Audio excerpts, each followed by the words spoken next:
In a time not so distant from our own, Earth, our beloved home, began to wither and die. Once a cradle of life, her fertile soil now lay barren, and the oceans that had once teemed with life were drained of life. The air was thick with smoke, the skies choked by the greed of mankind. Overpopulation ran rampant, and the never-ending thirst for consumer goods drained the last vestiges of her natural beauty. Vast cities stretched across the land, but beneath their gleaming surfaces, people grew restless, unfulfilled, and sickened by destruction of nature for material wealth. All around, the cry for help went unheard as the world burned and the soil grew infertile. Forests that once stood as towering sentinels fell to the wants of commerce, and once lush fields now lay desolate, void of life. Earth, her heart heavy with the weight of mankind's indifference, began to wither and die, and the light of hope seemed to fade from the world.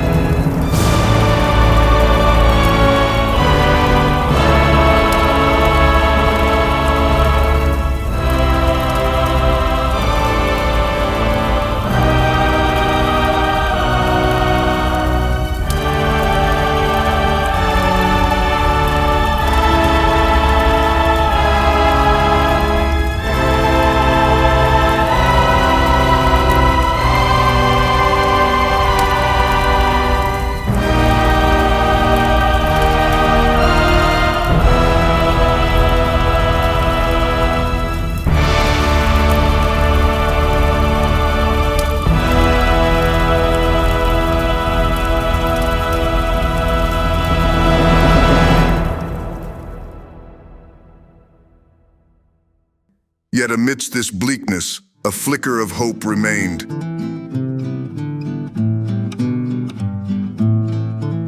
Giorni passano lenti e ti penso, senza te la notte è un immenso. Il vento porta un aroma lontano, il cuore batte piano lentamente.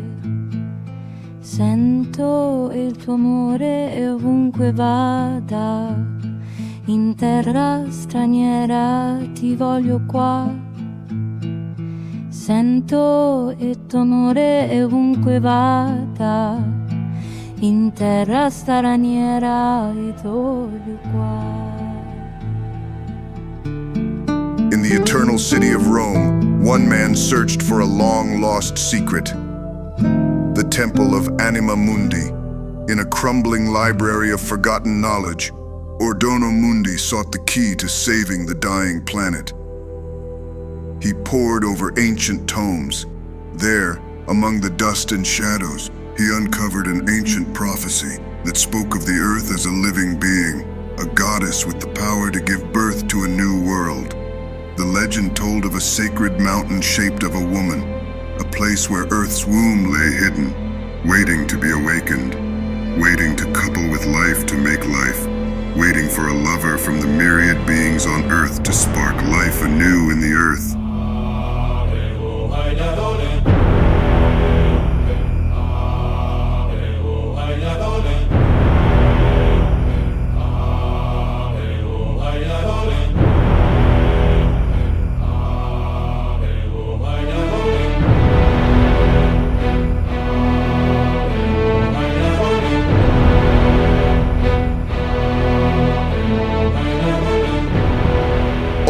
The knowledge and wisdom of the astronomers could one find this place. Only they, only he, could awaken the earth to her destiny. He left the ancient library to journey to the sacred place, and with the love of life in his heart, awaken earth to a rebirth of paradise, a new start for earth, the turning of the circle of life, the proof of Anima Mundi.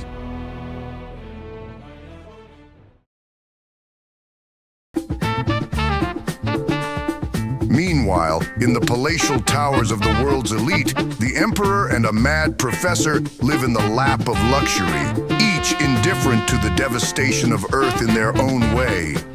They reveled in their wealth and power, even as the world fell apart beneath them. The emperor, a man driven by wealth, ruled over a kingdom of misery while he grew richer and more powerful by the day. The mad professor, a brilliant but twisted scientist, sold the world such dreams and innovations as to fashion the world's vision in tune with his.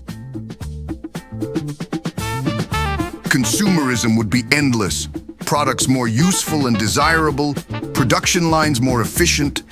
The emperor and the mad professor were untouchable, their laughter echoing across a world that could no longer sustain their wants. And they too were aware of the Anima Mundi temple prophecy. Ever watchful, had spies everywhere, their eyes fixed on every corner of the earth. They listened to every conversation, track every movement. They knew that the earth's rebirth could mean the end of their reign and would move swiftly to stop it. They could not allow this prophecy to come true, for it would strip them of their power and wealth. And as they realized all too well, the birth of a new earth meant the death of the old. They set forth to track our hero and destroy any hope of salvation before it could bloom into reality.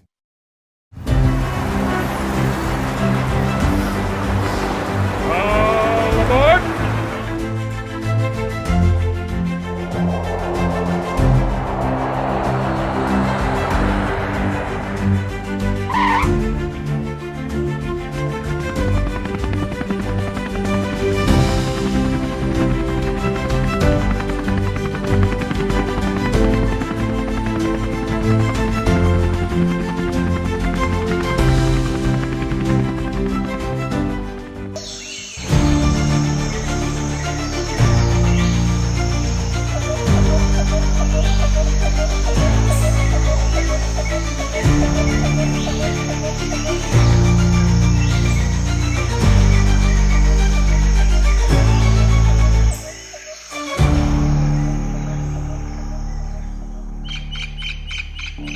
Inside the tunnels, the air was thick and fetid. Soft light and warmth seemed to emanate from somewhere. After navigating the labyrinth, our hero emerges into the temple itself. Thick with ancient magic, the very walls seem to hum with life. Pillars and statues tower to the ceiling, lost in darkness and mist. Strange sounds and shadows dancing in the corner of his eyes play on his mind. His head swims with visions, and a strange feeling comes over him. He stares at the statue of a beautiful goddess, a trick of the light, his eyes deceiving him in half gloom. But no, the statue lives. She awoke from her long, slumbering state, and the very energy of life swirled around our hero. Earth was no mere rock. She was a living, breathing entity, cosmic and beautiful. And there, in that moment of profound connection, Earth stirred. She walked, spoke, and beckons him to her. Our hero, with a heart full of love and carnal animal lust, joined with her in a union that transcended time and space. As their essences mingled, the earth became pregnant, merged in an act of creation so powerful that the earth itself began to glow with the radiance of new life.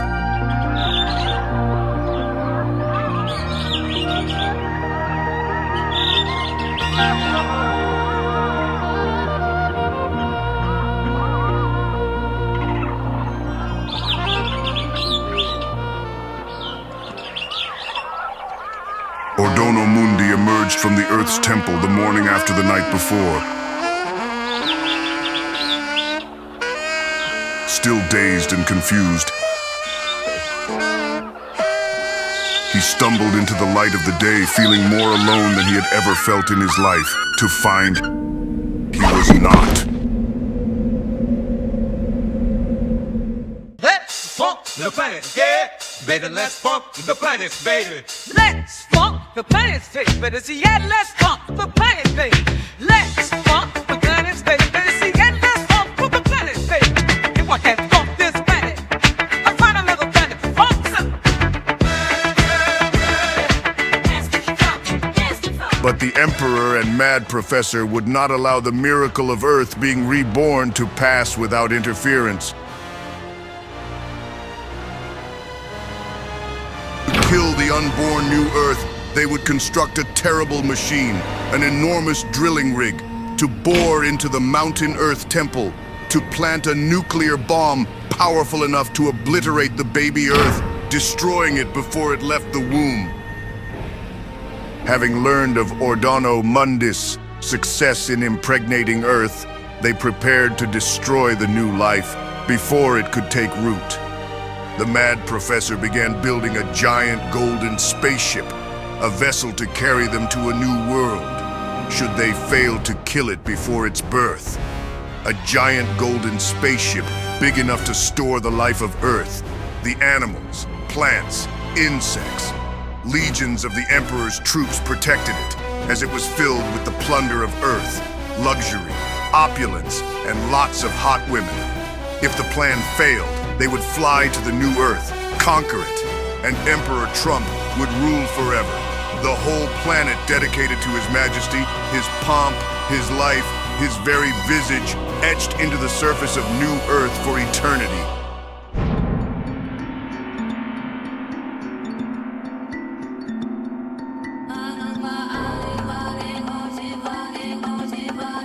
Ordano woke to find himself a guest, not a prisoner, of the Bandaloop, an ancient mythical tribe who lived forever and roamed the earth, guardians of its real nature.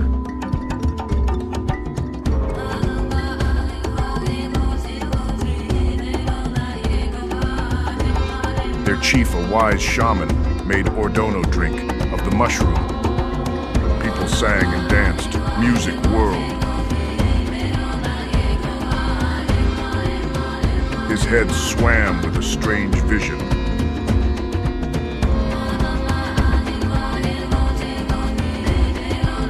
He fell into an endless sky of clouds, transported to the dream world. There he saw the evil plans of the Emperor. Mother Earth would be drilled and its child, blown apart by a bomb, the new Earth killed before it was born. He saw the golden spaceship, the drill, the deadly bomb, and the escape to new Earth if the plan failed. It cannot be, must not be, it must be stopped. But he also saw himself and the Bandaloop stand upon new Earth and gaze upon its virgin lands in joy.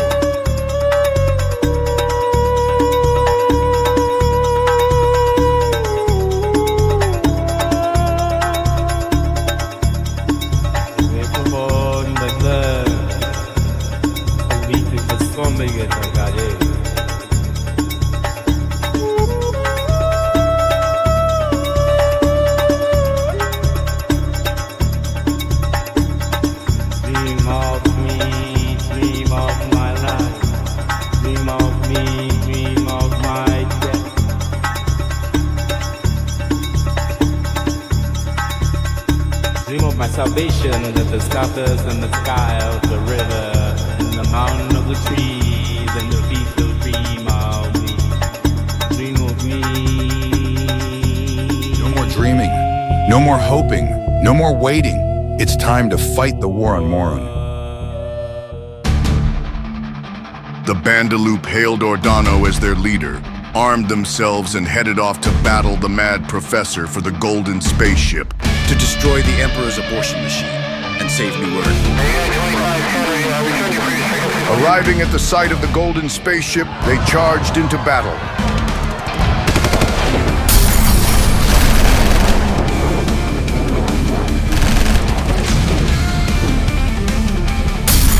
The battle was fierce and raged on as Ordano slipped aboard the ship.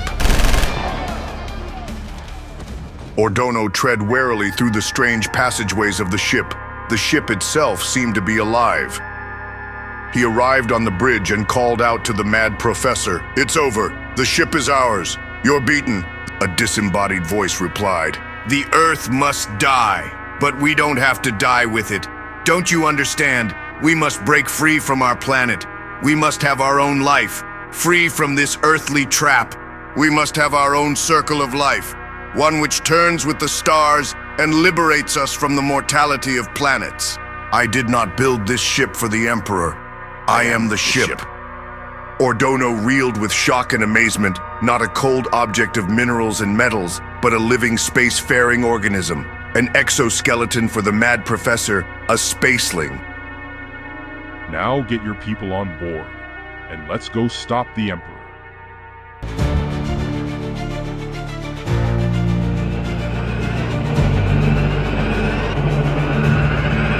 Astronauts prepare to take off.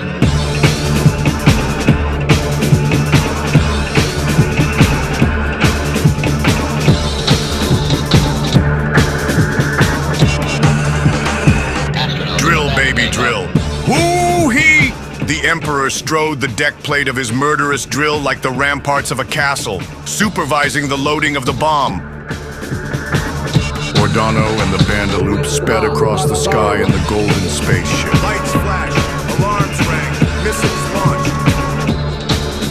At the last minute, looking up, the Emperor saw the golden spaceship and the missiles. Screaming in vain, he died in the explosion as the drill rig and bomb were destroyed.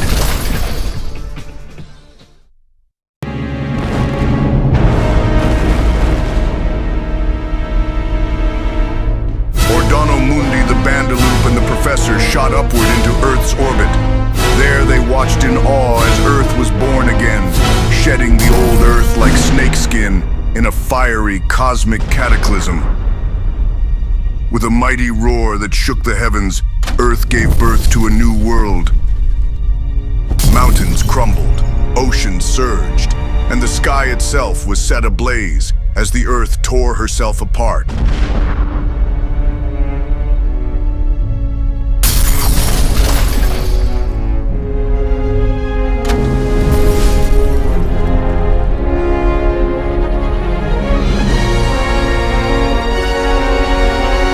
Ordono and the Bandaloop followed New Earth in the Professor ship as he carried them to their new home.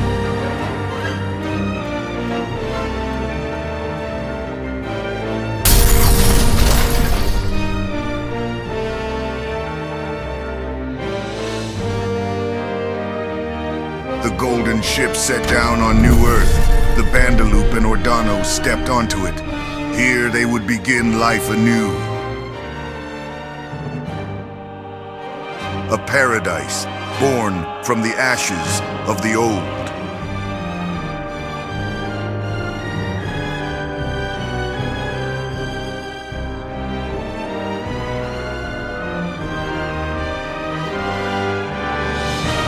They turned and watched the mad Professor ship take off. A new life beckoned to him also. A life of discovery and exploration. A life of endless stars, an eternal road of infinite study. The living cosmos of all things, the eternal, endless, one time of Anima Mundi.